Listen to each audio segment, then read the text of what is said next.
Hola Victoria. Hola, ¿qué tal? Bienvenida. Gracias. Soy César Rollán, profesor de Filosofía y Lengua en Escuela IDEO, un centro que comenzó su andadura con un lema que decía «Yo de mayor quiero ser feliz».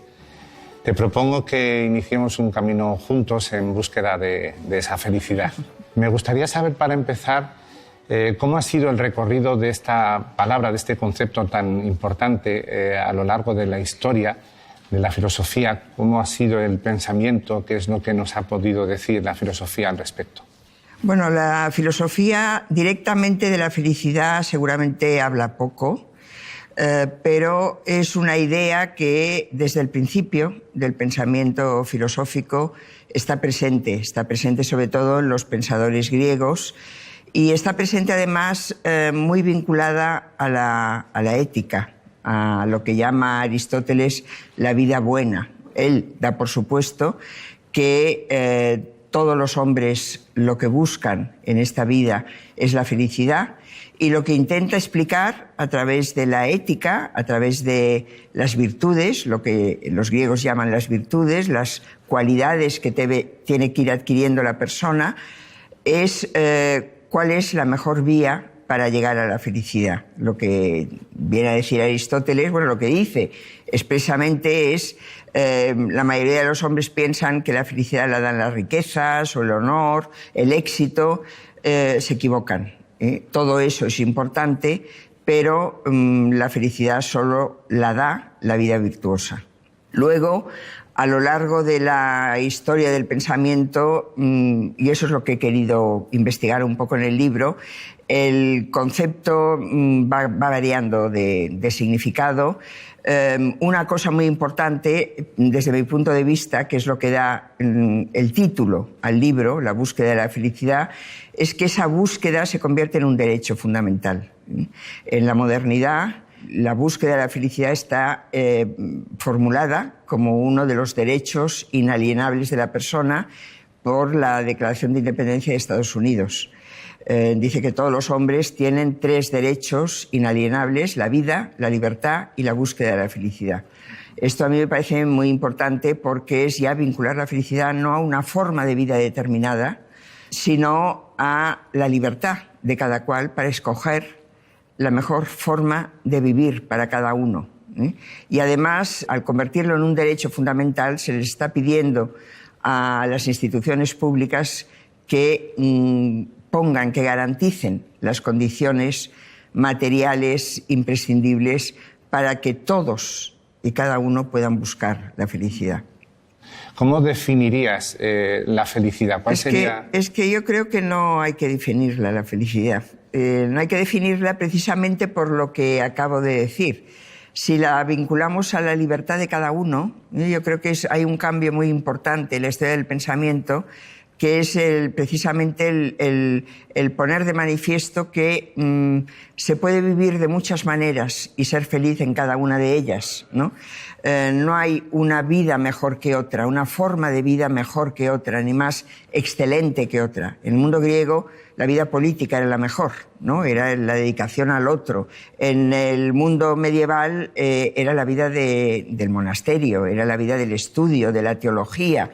En cambio, la vida moderna no. La vida moderna, Pico de la Mirandola dice que la dignidad del hombre reside en la capacidad que tenemos de escoger cómo vivir. Y podemos escoger mejor o peor, ¿no? Y ahí está el truco y la trampa de la libertad, digamos, ¿no? Pero la felicidad se la tiene que construir cada uno. La felicidad habría que, en todo caso, definirla como el mantener esa búsqueda, que es un poco como mantener el deseo de seguir viviendo, las ganas de vivir, ¿no? Pese a todo, porque en la vida humana hay muchas limitaciones, muchas contingencias, muchas frustraciones. Pese a todo eso, el saber superar todas esas adversidades y mantener el deseo de vivir. Yo creo que una lección que nos dan todos los filósofos, y quizá los que más insisten en ello son los estoicos, que son los que hacen una filosofía más dirigida a una especie de programa de vida, ¿no? Y de programa de vida teniendo muy en cuenta que hay muchas cosas que ocurren que no dependen de nosotros. Por ejemplo, la muerte, ¿no? Y por lo tanto hay que despreocuparse de todo aquello que nosotros no podemos modificar del todo, porque la forma de morir, incluso la forma de enfermar o la forma de hacer frente a las enfermedades o al dolor, lo podemos ir modificando. Pero ese es el aprendizaje, precisamente. Entonces sí que hay alguna manera de enseñar a ser feliz. ¿O sí, pero enseñar, sí, yo creo que sí, ¿no? Lo que pasa que yo, claro, hoy cuando hablamos de una forma de enseñar a ser feliz, ¿no? Parece que buscamos eso, la fórmula, o buscamos la asignatura que nos enseña a ser felices, ¿no? O la píldora que nos dé la felicidad, ¿no? Y no se trata tanto de eso, porque en el fondo esa vida buena, ¿no? Que es lo que dice Aristóteles, en que consiste la felicidad, es un esfuerzo constante del individuo. Es verdad que necesita, yo creo que hay que poner el acento en esas dos cosas.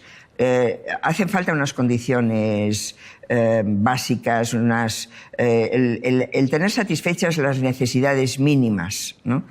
A una persona que solo se tiene que preocupar de la propia supervivencia, difícilmente será feliz.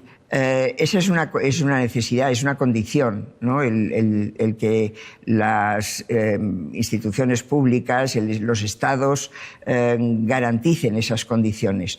Pero luego el esfuerzo tiene que ser personal y colectivo, ¿no? Porque yo creo que la educación, por ejemplo, pues esa enseñanza de saber distinguir, ¿no? Lo que vale la pena de lo que no vale la pena, lo que merece un esfuerzo de lo que no merece un esfuerzo, lo que merece una lágrima de lo que no merece una lágrima, lo que debe ser un tema que hoy es muy actual, ¿no? El gobierno, lo que yo he llamado el gobierno de las emociones, ¿no? El saber gobernar los sentimientos o convertir las emociones en sentimientos que deben ser cultivados o que no deben ser cultivados, y en qué ocasiones hay que cultivar unos sentimientos o no.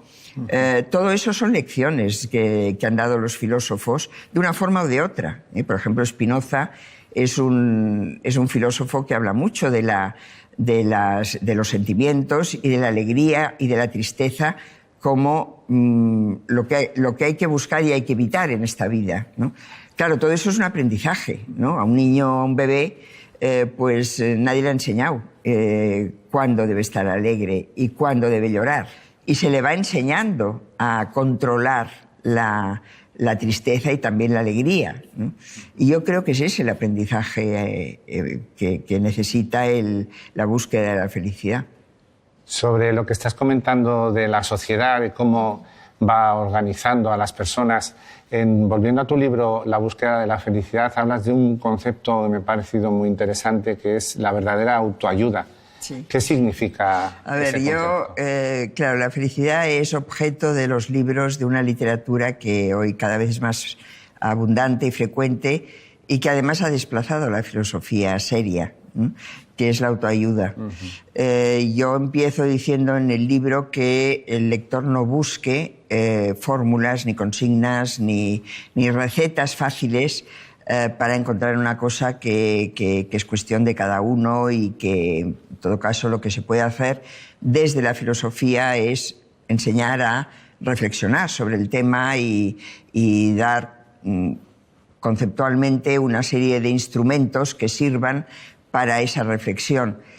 Pero a mí me interesaba poner mucho el acento, porque algunos filósofos también lo han hecho, por ejemplo Boecio, ¿no? Que dice que la felicidad la buscamos fuera y está en uno mismo, ¿no?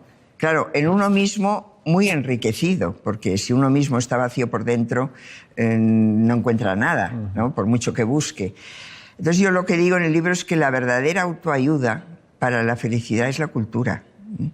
Y yo creo que la cultura es un recurso fundamental si realmente somos capaces de hacer eso que la cultura exige, que es el cultivo de uno mismo, a través de la lectura, a través del teatro, a través de la música, del arte, de todo aquello que se ha convertido pues en un acervo cultural de la humanidad, que siempre tiene algo que decirnos y algo que enseñarnos, y que uno no adquiere si no hace el esfuerzo de aprender a adquirirlo, ¿no?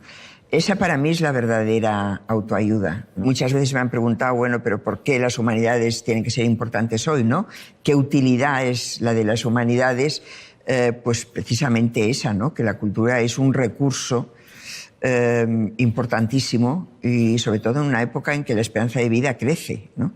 Y llega un momento en que las personas vamos dejando de poder hacer cosas que hacíamos antes, pero la cultura, eso lo mantenemos, ¿no? Todo lo que es nuestra sociedad, sobre todo de Occidente, parece que en muchas ocasiones se mueve por el postureo, por aquello que puedan mostrar las redes sociales. Presentan personas felices, ¿no?, en imágenes. ¿Qué piensas sobre este? Bueno, a ver, se presentan personas felices porque, bueno, es una sociedad basada en el consumo, en la producción para consumir. Por lo tanto, el presentar algo como una necesidad, como un objeto de consumo, identificarlo con la felicidad es lo más fácil, ¿no? Y es lo que se le ocurre a todo el mundo. Y luego, además, creo, aparte de esa dinámica que viene dada por el tipo de economía en el que estamos, también hay como esa necesidad por parte de distintos ámbitos o distintos colectivos de que la gente esté contenta, ¿no? Y eso yo creo que se nota en todo, ¿no? Se nota en la captación que quieren conseguir, por ejemplo, los partidos políticos, pero también pasa en la empresa, seguramente, ¿no? Que el empleado esté contento. Seguramente pasa también en la escuela, ¿no? Pasa en la familia, pasa con los padres, con sus hijos, ¿no?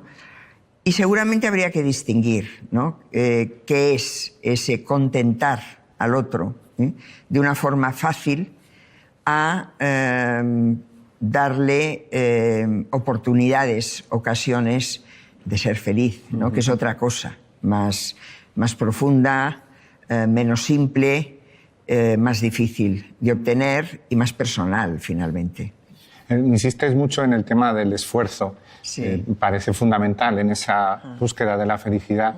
Es verdad que cuando se mira hacia atrás, a la hora de entender cómo se tiene que llevar esa educación, se llevaba de forma muy rígida, con una disciplina muy cerrada. Sin embargo, hoy parece que estamos en el otro extremo, donde se supone que hay una autonomía por parte de los chavales y que van a ser capaces de poder llevar a cabo sus responsabilidades. ¿Qué opinas sobre esta situación? Yo en este tema de la educación, a mí me cambió el modelo, o sea, me dio una serie de ideas, ¿no?, sobre ese tránsito de una educación excesivamente rigurosa y disciplinada y con un empeño en el esfuerzo a veces excesivo, ¿no? Dominante muchas veces, a una educación muy libre, ¿no?, que incluso ha tenido como consigna educar en la libertad, que yo siempre he dicho es una expresión que me parece mal construida. No se educa en la libertad, sino para la libertad, ¿no? Y educar para la libertad no es dejar al otro en libertad para que escoja, sino que es orientarle, ¿no? Es, como dice la palabra, educar, extraer del otro lo mejor que lleva dentro, con lo cual tiene que haber alguien que sepa qué es lo mejor y cómo extraerlo, ¿no?, y cómo potenciarlo. Hay un librito de Hannah Arendt, que es lo que quería decir, se llama La crisis de la educación, que ella lo escribió seguramente en los años 70, que yo creo que es la clave, ¿no?, para entender esa crisis que tenemos hoy, que yo creo que es una crisis derivada de un cierto desconcierto, desorientación sobre qué debe ser educar, ¿no? Dice dos cosas, ¿no? Que una es muy provocativa. Dice que la educación tiene que ser conservadora, porque lo que tiene que hacer, y eso es lo segundo, ¿no?, lo que tiene que hacer el educador es intentar conservar aquello que piensa que debe prevalecer en el mundo, ¿no? Por ejemplo, en el terreno de los valores, ¿no? hay valores que hay que conservarlos. No podemos permitir que desaparezcan. Y eso es lo que hay que transmitir, ¿no? Y eso es lo que el educando espera del educador, aunque no lo diga explícitamente, ¿no? Y Arendt, al decir esto, reivindica la autoridad. No el autoritarismo, que es otra cosa, pero sí la autoridad. La autoridad del maestro, del padre, de la madre, de quien sea, del adulto, ¿no? Que le da una cierta seguridad con respecto al marco mental que tiene que ir construyendo. Aunque luego eso, la persona, el niño, la niña, el joven, lo someta a crítica y lo cambie. Entonces yo creo que todo eso implica un cierto esfuerzo, implica una cierta disciplina también, implica una cierta memoria, porque también una educación desmemorizada, ¿no? Una educación que consiste en aprender sin memorizar nada es muy difícil. Todo eso no se puede abandonar del todo. Quizá hay que hacerlo de otra forma. Sin embargo, es verdad que hace tiempo, cuando mis padres les tocó estudiar, en esa época la educación era un ascensor social. Sí. Se decía que si no tenías estudios, pues no podrías llegar a ser nada en el mundo, en la vida. La cuestión es si hoy también la educación es un ascensor social. Yo creo que es más ascensor social. Hoy, sobre todo. Sí, que en la época de mis padres o de mis abuelos, seguro. Porque, bueno, yo siempre pongo un ejemplo. Yo fui a un colegio de monjas y a un colegio bastante de élite. De una clase de unas 20 niñas o jóvenes, estudiamos en la universidad 3. Hoy, en una escuela de este tipo, eso no ocurre. A la universidad van casi todas. Claro. O sea, es ascensor social, lo que pasa que, precisamente porque hoy a la escuela le exigimos, por lo menos de palabra, que sea ascensor social, lamentamos que no lo sea suficientemente. Y tenemos un problema de conexión de la formación, lo que es la formación de las personas y el mundo laboral. Cuando hablamos de precariedad, de desempleo, de la dificultad de encontrar un trabajo acorde con lo que uno ha estudiado, ponemos el foco, por ejemplo, en la formación profesional, que es una de las asignaturas pendientes que tiene nuestra sociedad todavía. Se ha hecho un esfuerzo por potenciar la formación profesional, por darle un prestigio que nunca ha tenido, pero parece que todavía no es suficiente. O sea que ahí tenemos un problema. Pero luego también hay desconexión, yo creo, entre el mundo de la formación y el mundo del trabajo. Y esa desconexión se agudiza más con las nuevas tecnologías y con la robotización de todo y con la pérdida de muchos trabajos que ya dejan de ser necesarios las personas para que los hagan y por lo tanto la realidad cambia más que el mundo de la formación, que el mundo de la educación. Y yo creo que es eso lo que hay que cambiar. No pensamos suficientemente sobre cómo hacer frente a eso, al reparto del trabajo del futuro.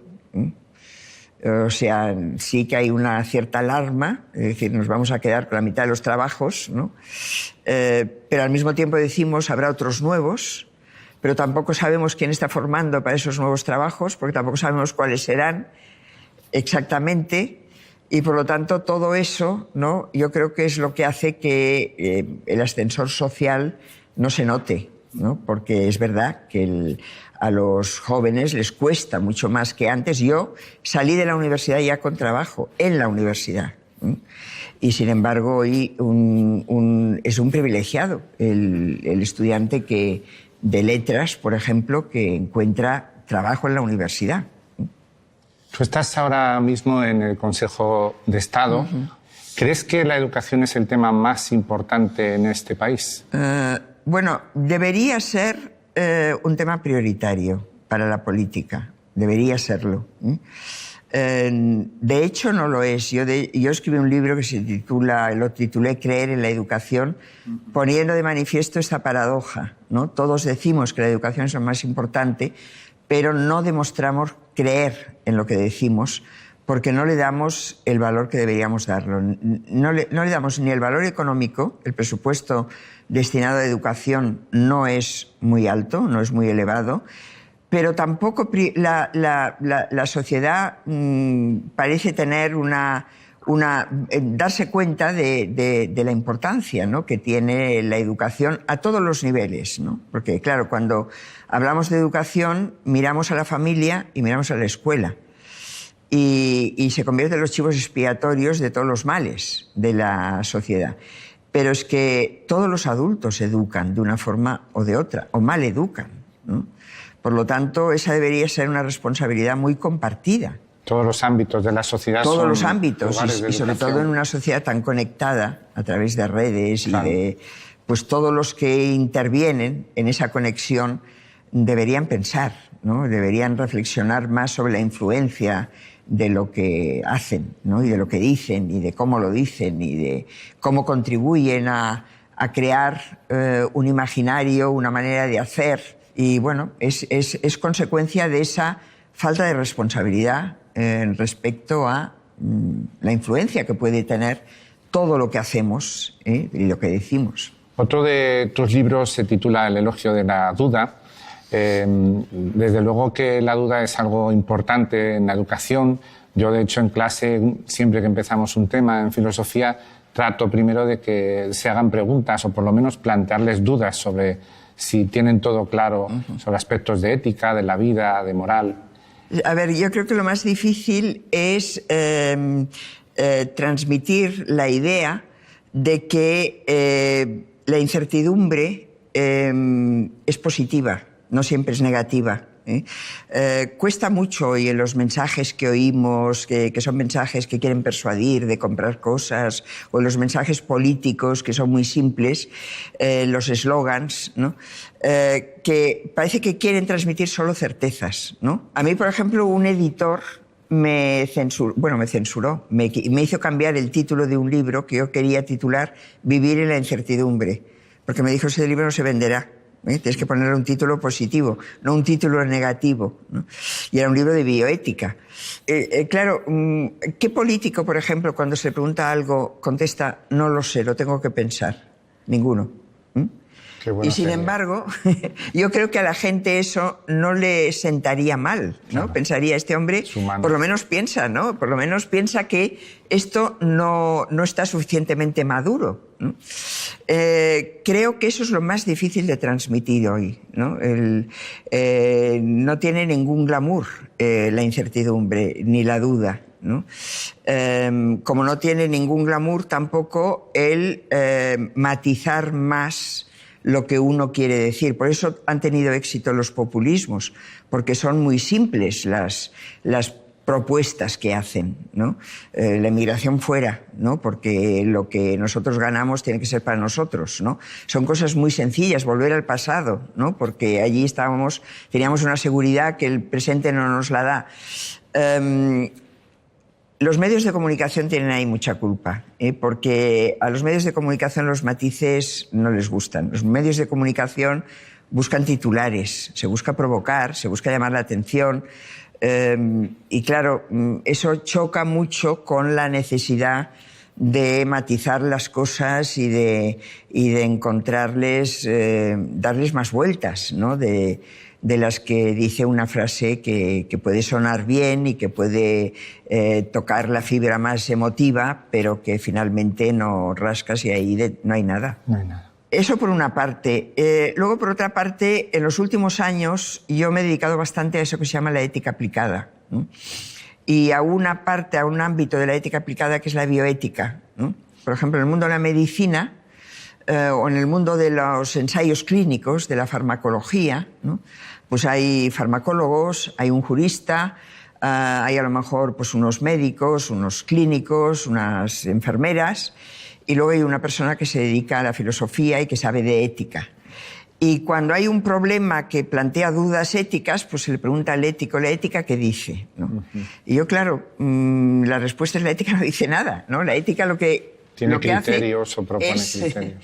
Es poner de manifiesto que ahí hay un problema, ¿no? Esa es la actitud ética, ver que ahí hay un problema que no es solo científico, ni es solo jurídico, ni es solo clínico. Es un problema que va más allá y que tenemos que resolver entre todos porque no hay una solución buena.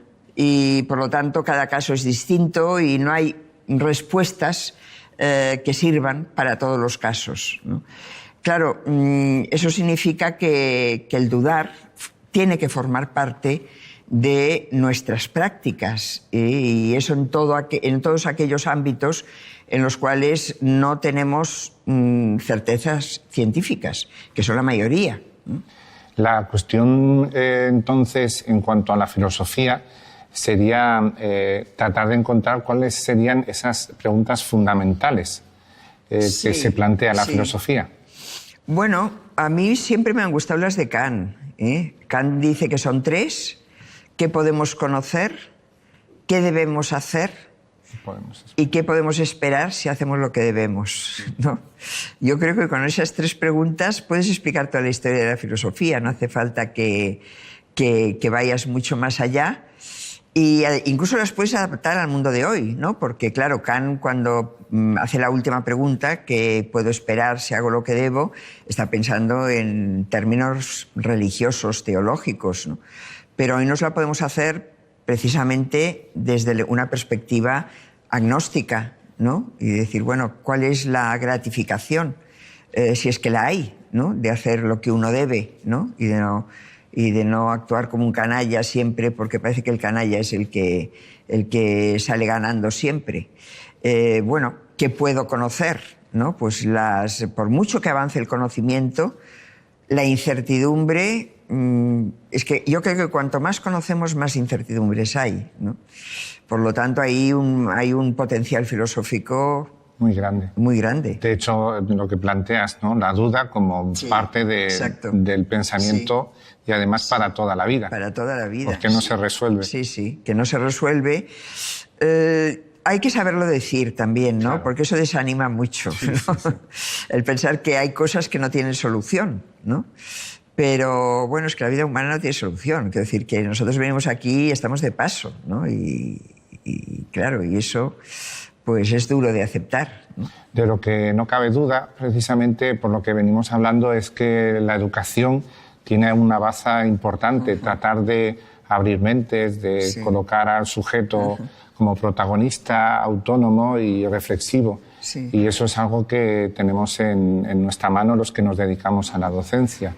Sí, yo creo que sí, ¿eh? Lo que pasa que yo insisto en la idea de antes, ¿no? La educación es cosa de todos. Claro. Y claro, no podemos pensar solo que los que se dedican a la docencia o que la escuela puede tener ahí un arsenal de un material estupendo, ¿no?, para que la gente cambie. La gente, los niños, niñas, están en la escuela un periodo de tiempo pequeño y luego salen, ¿no? Y todo aquello tiene mucha influencia y se socializan a través de muchos inputs, ¿no?, que van llegando. Todo eso debería estar más en consonancia con lo que a través de la educación se quiere hacer. En cualquier caso, la duda, lo que sí que comentabas también es que va a permitir que esta polarización en la que hoy en día nos encontramos de opiniones tan extremas pueda cambiarse, pueda diluir, podamos acercarnos. Sí, lo que hay que preguntarse es cómo se puede conseguir eso, ¿no? Porque yo creo que es algo que todos vemos que está ocurriendo y que no debería ocurrir y no sabemos qué hacer para cambiar, ¿no? Y yo es que creo que esta es un defecto de la forma de hacer política de hoy, que determina muchas otras cosas, incluido la forma de comunicar, ¿no? Y también la forma simple de de comunicarnos hoy, ¿no? Que el tuit o el mensaje rápido sea la manera de comunicarnos ya más habitual. Es difícil que eso nos ayude a una vida un poco más reflexiva, ¿no? Y un poco menos... que los extremos tengan el atractivo que finalmente tienen, porque es que finalmente tienen atractivo y se ven en los resultados de las elecciones y en la forma como la gente pues alienta, ¿no? a los que están en los extremos. Antes hablabas de la importancia de las humanidades, todo ese ámbito donde se toca lo que es la persona. Tengo una curiosidad. ¿A tus hijas o hijos, a tus nietos, les animarías a estudiar filosofía? No. No, porque a mí me marcó mucho un librito de Manuel Sacristán que se publicó en los años 60, que se titulaba El lugar de la filosofía en el conjunto del saber. Y él era filósofo, y decía que la filosofía debían ser unos estudios, hoy diríamos, de posgrado. O sea que uno debería estudiar filosofía después de haber estudiado otra cosa, porque la filosofía enseña sobre todo a pensar, a reflexionar, da instrumentos, da conceptos, da argumentos, da razones, pero todo eso se queda en algo muy, muy abstracto y muy formal si no se aplica a algo, ¿no? Y claro, si se aplica, por ejemplo, al derecho, o se aplica a la física, o se aplica hoy a la economía, o a la política, a la ciencia política, o se aplica al periodismo, ¿no? Pues es una riqueza para el profesional de cualquiera de estas cosas. Yo me he dedicado mucho a enseñar filosofía, pero también me ha gustado poner la filosofía al servicio de otras cosas, ¿no? Yo creo que hoy que se ha masificado más la universidad y que además las carreras se han diversificado tantísimo y se han especializado tanto, sería bueno, ¿no?, el tener unos primeros años que fueran más de picotear y donde la filosofía, por ejemplo, estuviera presente, pero no para hacer la misma carrera que se le hace a uno que solo quiere ser filósofo. Sí que hablábamos antes de la importancia que tiene la lectura como mantenedora de la cultura a lo largo del tiempo. Me gustaría, para terminar, que nos aconsejaras un libro para la juventud que se quiera meter en estos planteamientos filosóficos y ya de paso también otro título que pueda recomendarnos a los adultos que queremos entender de qué va esto de la vida y nuestro mundo. Bueno, no sea tu caso. Yo lo intento, claro. No, a ver, esto, no sé, quizá la respuesta tampoco, seguramente tú la darías mejor que yo, porque yo veo que la filosofía hoy, los clásicos de la filosofía, deben sonar tan extraños a las mentes jóvenes que me cuesta encontrar un texto, decir, bueno, con esto le encontrarán gusto a la filosofía, ¿no? Yo pienso que los diálogos de Platón han sido la introducción a la filosofía siempre, y quizá la apología de Sócrates sería uno de los libros. Siempre hemos empezado por la República, ¿no?, porque es como un cuento, ¿no?, que se puede explicar bien.